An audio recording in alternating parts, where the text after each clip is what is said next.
I'm Chai, and you are listening to Generative Engine Optimization in the AI Era, Decoding SEO 2.0. Welcome to the show, proudly sponsored by 3 Steps Digital Brand Management, a Kalicube certified agency. Now let's dive right in and decode. All right, so here's what we're going to cover today. First, we'll bust the whole AI versus Google myth. Then we'll get into the real data. After that, I'll walk you through a new playbook called AIEO, talk about educating algorithms, and finally, show you how to build something called an algorithmic moat. Let's do this. So, you've probably heard the buzz, right? The panic, even. Everyone in marketing is talking about how generative AI is this unstoppable force that's about to make traditional search totally obsolete. It feels like we're on a new digital battlefield, and nobody's quite sure who's going to come out on top. Which brings us to the million-dollar question, maybe the billion-dollar question. Is AI really replacing Google? I mean, for real? Well, instead of just speculating, let's look at what the hard data actually says. Because, hype is one thing, but user behavior is another. And when you actually dig into the numbers and see what people are doing, well, they tell a very, very different story. Okay, check this out. This is the stat that changes everything. A whopping 95% of ChatGPT users, they also go to Google. Think about that for a second. The most hardcore AI users are still constantly using Google as a home base. But now, look at the other side. Only about 14% of Google's massive user base bothers to check out ChatGPT. This isn't a replacement. It's a pretty one-sided relationship. And if that last slide didn't convince you, this one should. The sheer scale is just staggering. In 1 month, Google got almost 84 times billion visits. Billion! Now, ChatGPT had 5.8 billion, which is amazing, don't get me wrong. But it's not even in the same universe. It's like comparing a speedboat to an aircraft carrier. Google is still the undisputed heavyweight champ. So what does this all really mean? It means that these large language models, these LLMs, they aren't a Google killer, not even close. What they're actually doing is expanding and evolving search. They're adding a whole new, fascinating layer to how we find things and how we as marketers can connect with people. The game isn't over. It just got a whole lot more interesting. So if the game's changing, we can't keep using the same old plays, right? That just won't work. We need a completely new strategy, a fresh playbook designed for this new reality where AI and classic search have to work together. And that new playbook has a name, Generative Engine Optimization, or GEO. Think of it as SEO's super smart evolution.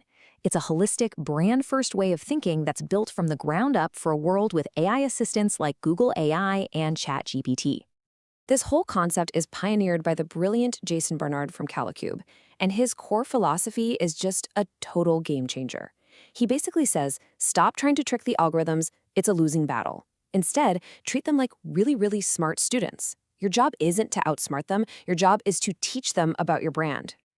So, how exactly do you educate an algorithm?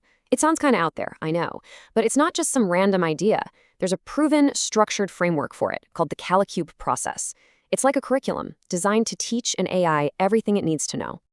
It all breaks down into 3 key pillars. Step 1 is understandability. The algorithm needs to grasp exactly who you are and what you do, crystal clear. Step 2 is credibility. This is where you prove you're the absolute best and most trustworthy choice. And finally, deliverability, making sure that once the AI trusts you, it actually recommends you to new people. I'm Chai, and I think this is a perfect framework for generative engine optimization in the AI era, decoding SEO 2.0. Now, here's where it gets really clever. Most marketing funnels are top-down, right? You just pour leads in the top. The Kalicube process flips that completely on its head. It's a bottom-up strategy. You start by fixing the part of the funnel where people actually make a decision to buy before you go looking for more traffic.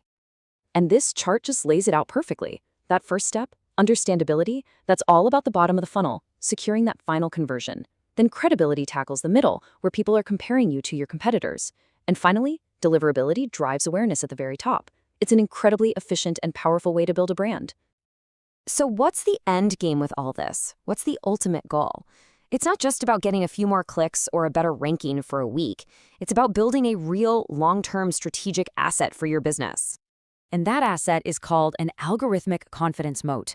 I absolutely love this term. It's a defensible barrier you build around your brand. It happens when an AI's confidence in you is so incredibly high that it sees you as the safest, most reliable, lowest risk choice in your entire industry. Good luck to your competitors trying to cross that moat. And when you achieve that, something really profound happens. Your brand narrative stops being just another marketing message that you're shouting into the void.